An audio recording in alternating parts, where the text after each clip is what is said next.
Former Norfolk Sheriff Bob McCabe faced another long day of questioning.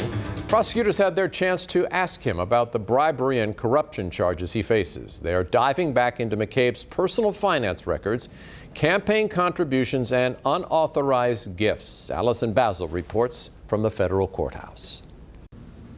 When prosecutors asked former Norfolk Sheriff Bob McCabe if he knew he wasn't supposed to accept gifts from vendors during contract bidding with the city, he said he didn't think that applied to him and said, quote, "I wouldn't take anything from a jail vendor, period, if I knew then what I know now." Prosecutors say McCabe often received gifts after companies secured contracts or extensions with the Norfolk Sheriff's Office. In 2006, Correct Care Solutions received an increase in its contract amount. Not long after, prosecutors say McCabe went to a NASCAR driving experience courtesy of CCS head Jerry Boyle, who has pleaded not guilty to similar charges. In December 2010, they say CCS scored a new contract with the city. A month later, prosecutors say McCabe went golfing in Palm Springs with Boyle. McCabe says anyone that won a contract with the sheriff's office won it fair and square.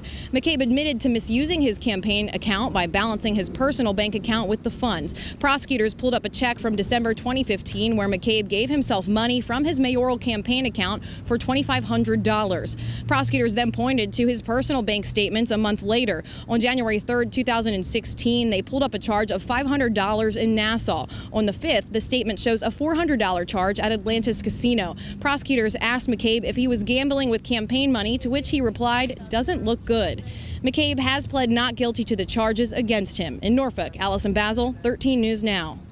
Today in court, McCabe also admitted to misusing Norfolk Sheriff employee Jerry Sharrow through the years. He admitted that Sharrow would do things like drive him around, drive his friends around, and pick up his kids from school. He told the court he was embarrassed for it and sorry.